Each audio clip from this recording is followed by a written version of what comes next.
Aku adalah Satan, Raja kami adalah Lucifer. Gadis ini memanggilku dari neraka untuk beberapa tujuan yang mengerikan.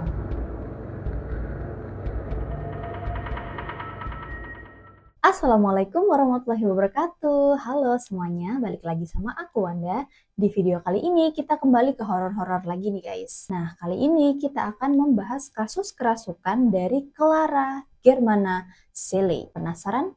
Yuk, kita mulai. Oke, sebelum mulai ke videonya, aku mau disclaimer dulu nih guys, karena ceritanya Clara Germana Seele ini ada dua versi panjang sama versi pendek. Nah, yang akan aku bacakan hari ini adalah versi panjangnya guys, biar seru. Langsung aja.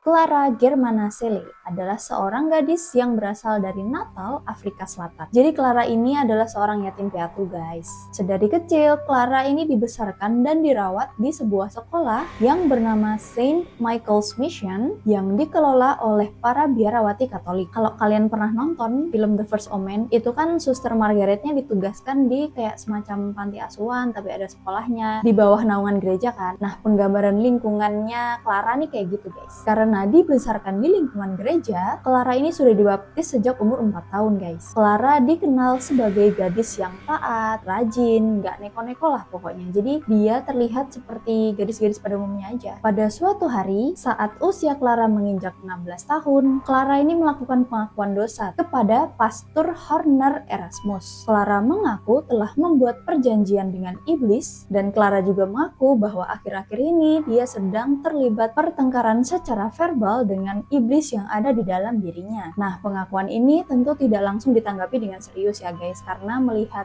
kesehariannya Clara kan dia kayak gadis biasa-biasa aja gitu loh. Masa gadis yang terlihat baik-baik aja tiba-tiba mengaku kalau dia ada perjanjian dengan setan kan? Siapa yang percaya kan? Pada tanggal 20 Agustus tahun 1906, Clara menunjukkan perilaku-perilaku yang aneh. Clara mulai berbicara sendiri, jadi seolah-olah dia tuh sedang berdialog dengan sesuatu yang tidak bisa dilihat guys. Dan sepersekian detik, dia terlihat seperti kehilangan kendali atas dirinya sendiri. Dia mulai menggeram, merobek pakaiannya. Nah, tapi sepersekian detik juga dia berubah lagi ke diri Clara yang biasanya. Jadi kayak switch personality gitu guys. Saat Clara menjadi dirinya yang seperti biasanya, dia lalu menatap biarawati yang ada di depannya. Clara berkata, "Suster, tolong panggil Pastor Erasmus. Aku harus mengaku dan menceritakan semuanya. Cepat ya suster, cepat ya, atau Satan akan membunuhku. Dia menguasaiku. Aku sudah tidak diberkati. Aku telah membuang semua salib-salib yang kau berikan suster." Nah, pas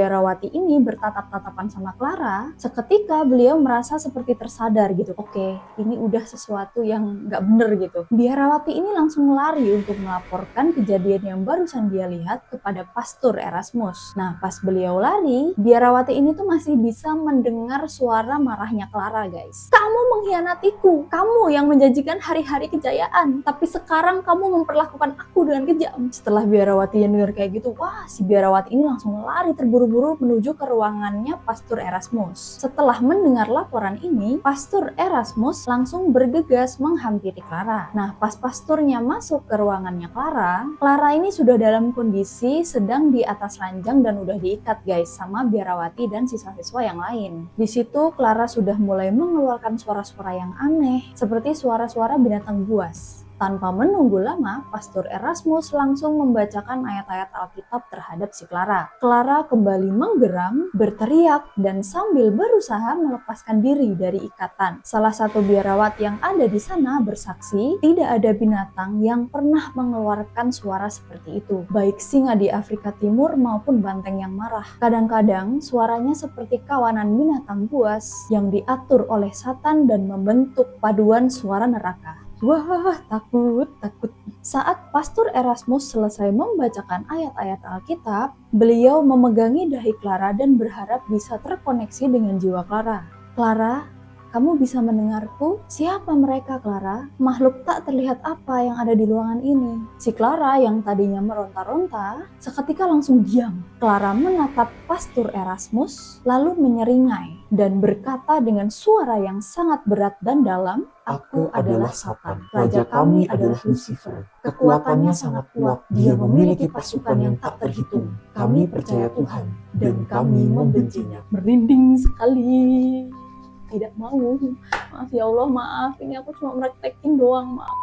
Para biarawati yang ada di sana langsung mundur ketakutan, guys. Sedangkan Pastor Erasmus terdiam sesaat, kayak nge-freeze gitu. Dan di titik itulah Pastor Erasmus menyadari bahwa Clara Germanasili harus dieksorsis. Tapi guys, seperti yang tergambar di film-film horor luar negeri ya, eksorsisme ini tuh tidak bisa langsung semerta-merta dilakukan kepada si Clara. Harus ada izin langsung dari Vatikan. Jadi Pastor Erasmus langsung mengumpulkan bukti-bukti yang dia dapatkan dan menulis surat untuk meminta izin melakukan eksorsisme terhadap Clara. Apalagi ini kan setting waktunya kan di tahun 1906. Komunikasi pastinya nggak segampang sekarang kan. Kalau sekarang kan kita bisa langsung kirim email gitu kan dan langsung ditanggapi. Tapi kalau dulu kan harus pakai surat gitu loh. Jadi nunggunya tuh bisa berhari-hari bahkan berbulan-bulan. Nah, di rentang waktu menunggu izin dari Vatikan ini, gangguan yang terjadi terhadap Clara ini nggak berhenti-berhenti guys. Semakin hari Clara semakin terlihat seperti monster. Jadi perawakan si Clara ini udah nggak kayak manusia guys. Kulitnya berubah jadi abu-abu, rambutnya juga banyak yang rontok, jadi kayak botak-botak gitu loh guys, rambutnya menipis. Para biarawati melaporkan beberapa gangguan-gangguan yang dialami oleh Clara. Clara secara tiba-tiba sering menirukan perilaku binatang. Tidak hanya menirukan suaranya saja, tapi secara gestur Clara ini juga seperti binatang gitu guys. Jadi secara tiba-tiba Clara ini bisa kayak menggeram seolah-olah kayak predator yang mau merekam mangsanya, atau kadang juga dia mendesis seperti ular. Clara menunjukkan reaksi yang berlebihan terhadap benda-benda suci seperti salib dan Alkitab. Jadi walaupun benda-benda suci ini tuh disembunyikan dari hadapannya, kalau misalnya kalung kan bisa ditaruh di dalam, atau Alkitabnya ditutupin di dalam jubah, si Clara ini bakalan tahu guys, dan dia langsung bereaksi kayak marah gitu. Bahkan ada salah satu biarawati yang bersaksi bahwa kulitnya Clara ini akan terbakar ketika terkena air suci. Clara menunjukkan kekuatan fisik yang tidak wajar. Beberapa saksi menyebutkan bahwa Clara ini bisa menghempaskan beberapa orang sekaligus. Dan terkadang Clara dilaporkan sering melayang setinggi 5 kaki atau sekitar 150 cm guys. Tapi anehnya saat si Clara ini melayang, baju yang di tubuhnya tuh kayak nempel gitu. Kayak baju gini kan kalau misalnya dia melayang kan ini pasti longgar kan. Nah dia tuh kayak nempel gitu loh guys. Jadi aneh gitu. Harusnya kan baju kan jatuh gitu kan karena mengikuti gaya gravitasi. Clara tiba-tiba fasih berbicara dalam beberapa bahasa, termasuk bahasa Latin, Polandia, dan Jerman. Padahal di sekolah ini, dia hanya menerima pelajaran-pelajaran dasar dan menggunakan bahasa lokal setempat guys. Jadi nggak mungkin dong dia tiba-tiba langsung jadi polyglot gitu. Clara bisa mengungkapkan kejadian dan rahasia dari orang-orang sekitarnya yang tidak mungkin dia ketahui. Clara mampu menceritakan detail-detail tentang kehidupan seseorang, termasuk dosa-dosa mereka, sejarah masa lalu mereka, dan juga percakapan pribadi. Jadi dia tuh tiba-tiba bisa tahu gitu. Oh si A ini nyimpen rahasia ini, si B ini nyimpen rahasia ini, oh si suster A ini dulunya begini-begini. Dia bisa langsung tahu guys. Setelah 23 hari kemudian, akhirnya izin dari Vatikan sudah diterima oleh Pastor Erasmus. Pada tanggal 11 September tahun 1906, dilakukanlah eksorsisme terhadap Clara Germanasili. Eksorsisme ini dipimpin oleh Pastor Horner Erasmus dan juga Pastor Mansueti. Para pastor dan partisipan dikatakan masuk ke ruangan eksorsisme ini pada pagi hari dan akan keluar hingga larut malam. Eksorsisme ini tentu berjalan dengan tidak mudah ya guys ya. Sesaat setelah eksorsisme ini dimulai, Clara langsung berteriak dan menggeram. Pastor Erasmus kemudian bertanya kepada makhluk yang berada di dalam tubuh Clara, "Aku memanggilmu, Satan. Kenapa kau merasuki gadis ini? Sampai kapan kamu akan merasuki tubuh ini?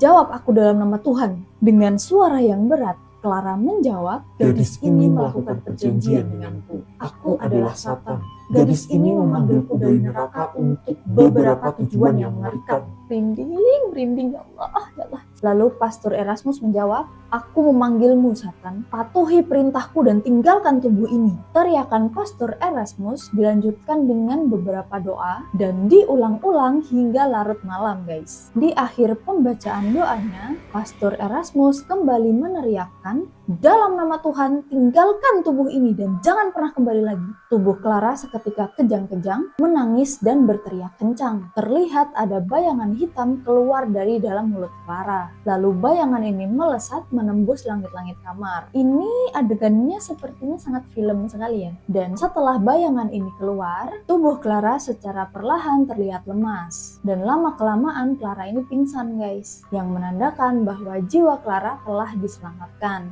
Ini sebenarnya aku dari tadi kayak merinding. Aku kebayang gitu loh, guys. Ya Allah, astagfirullahaladzim. Yuk lanjut.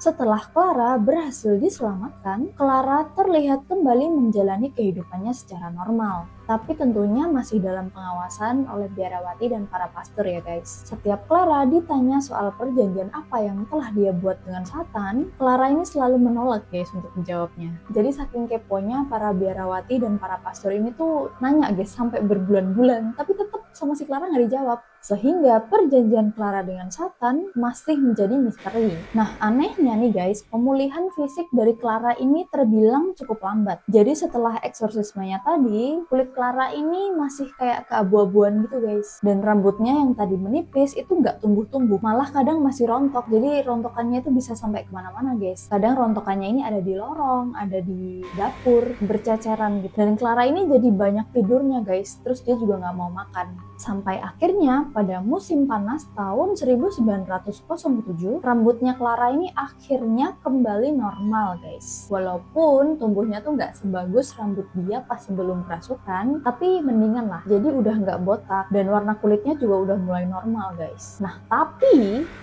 sifatnya Clara ini jadi berubah guys. Kalau yang di awal abis di eksorsis itu kan dia sifatnya kembali seperti dirinya yang dulu, tapi fisiknya nggak balik-balik. Nah kalau sekarang tuh kebalik, fisiknya yang balik tapi sifatnya jadi aneh. Clara ini jadi gampang marah, jadi kayak nggak bisa disenggol dikit gitu guys, ya apa dikit marah. Dan tentu saja para biarawati yang menyaksikan ini otomatis jadi khawatir lagi gitu guys, apalagi ngelihat track recordnya kan si Clara ini pernah ngalamin kerasukan gitu kan, jadi kok tiba-tiba anaknya berubah gitu. Jadi para suster ini kayak menaruh perhatian lebih gitu guys sama Clara, sampai ada satu biarawati yang melihat Clara mulai berbicara sendiri. Jadi mereka mulai ngumpulin bukti-bukti gitu guys. Jadi kalau misalnya nanti ujung-ujungnya beneran si Clara ini kerasukan lagi, buktinya tuh langsung ada gitu loh, bisa langsung dilaporin ke Vatikan. Karena kebetulan juga pada saat itu Pastor Erasmus tuh lagi tidak di tempat, jadi kayak ada tugas di luar kota gitu guys. Nah selama pengumpulan bukti ini, beberapa biarawati bersaksi bahwa pernah melihat Clara sedang berjalan di lorong pada malam hari. Padahal di jam-jam itu para siswa itu pasti sudah tidur. Dan setelah diikuti, tiba-tiba terdengar suara binatang dari kamar Clara. Hingga pada suatu hari ada satu biarawati yang memberanikan diri untuk masuk ke kamar Clara. Pas pintunya dibuka, betapa terkejutnya biarawati ini karena melihat Clara kembali melayang di atas tempat tidurnya. Wah gila sih, itu jump scare gak sih? Nah tiba-tiba pas masuk itu kayak Nah udah nih, setelah melihat itu biarawati ini langsung laporin guys sama teman-teman biarawati yang lain. Jadi biar mereka bisa bagi tugas, ada yang jaga Clara, ada juga yang nulis surat ke Pastor Erasmus biar cepet balik gitu. Tapi ya balik lagi ya guys, yang namanya zaman dulu masih surat-suratan kan. Jadi Pastor Erasmus ini baliknya tuh nggak secepat itu. Setelah beberapa bulan, akhirnya Pastor Erasmus kembali dengan langsung membawa Pastor Monsueti untuk melakukan eksorsisme yang kedua terhadap Clara. Ketika para pastor ini mencoba untuk masuk ke kamarnya Clara, si Clara ini terlihat duduk di atas ranjang membelakangi mereka. Jadi kayak Claranya di sini, pintunya di belakang gitu ya guys. Clara bertanya pada Pastor Monsueti dengan nada yang normal, "Ada yang bisa aku bantu Romo? Aku nggak tahu Romo sudah kembali." Duh ya Allah, kebayang lagi sini sama aku. Lalu Pastor Monsueti secara perlahan mendekati Clara. Pastor Monsueti melihat Clara tersenyum, tapi sepersekian detik Clara ini berubah guys. Clara menatap Pastor Monsueti dengan penuh dendam dan kebencian, dan dengan cepat Clara menarik kain yang dipakai oleh Pastor Monsueti dan digunakan untuk mencekiknya. Buset, jadi kayak sek gitu ya. Nah, melihat kejadian itu, Pastor Erasmus langsung menyiram Clara dengan air suci dan langsung memulai eksorsisme. Nah, untuk proses eksorsismenya Clara yang kedua ini berjalan lebih lama guys, di kisaran 7-10 hari, dan prosesnya tuh sama kayak yang pertama, dibacain doa, dipercikin air suci, terus ya diajak ngobrol lah si makhluk yang ada di dalam diri Clara, terus diminta untuk meninggalkan tubuhnya Clara. Ini diulangin terus 7-10 hari. Kebayang kan capeknya? Aku aja yang baca capek loh. Dan singkat cerita, eksorsismenya Clara yang kedua ini juga berhasil guys. Dan untuk yang kedua kalinya, jiwa Clara telah diselamatkan. Nah, seperti yang aku bilang di awal, karena cerita ini kan ada dua versi ya guys. Jadi endingnya juga ada dua versi nih. Beberapa sumber menyatakan bahwa Clara meninggalkan gereja dan menghilang guys. Jadi nggak ada yang tahu nih si Clara ini akhirnya kemana. Tapi ada juga beberapa sumber yang mengatakan bahwa 6 tahun setelah proses eksorsisme yang pertama, jadi sekitar di tahun 1912, Clara meninggal karena gagal jantung. Ya, jadi ceritanya kayak gitu guys. Nah, sebenarnya kasus dari Clara ini tuh perdebatannya tuh masih panjang guys. Ya seperti biasa lah ya, kalau misalnya kasus-kasus kayak gini tuh perdebatannya akan selalu menuju ke arah apakah si Clara ini punya penyakit mental atau enggak, ini beneran kasus-kasus kerasukan setan. Sorry, bukan setan ya, iblis. Kalau dari aku pribadi sih sebenarnya bingung ya guys, karena nggak ada dokumentasi. Terus juga cerita ini tuh ditulis dari pengakuan saksi guys. Maksudnya kalau misalnya dari pengakuan kan bisa ke distorsi gitu loh. Apalagi kan kasusnya terjadinya di tahun 1906 gitu. Jadi kayak kemungkinan ada sesuatu hal yang dilebih-lebihkan itu ada aja kan. Masih 50-50 sih kalau aku. Kalau kalian gimana? Komen di bawah ya. Tapi loh, terlepas dari apakah ini benar atau tidak, ceritanya tuh sebenarnya cukup entertaining gitu. Cocok sebenarnya kalau jadiin film gitu kan. Terima kasih sudah menonton videonya sampai habis. Mohon maaf jika ada informasi yang kurang atau keliru. Kalian boleh koreksi di kolom komentar. Kalau kalian ada saran dan masukan, boleh juga ditulis di kolom komentar agar aku bisa mengevaluasi dan memperbaiki video-video aku yang selanjutnya. Kalau kalian suka sama videonya, boleh klik tombol like di bawah dan jangan lupa untuk subscribe. See you on my next video. Bye!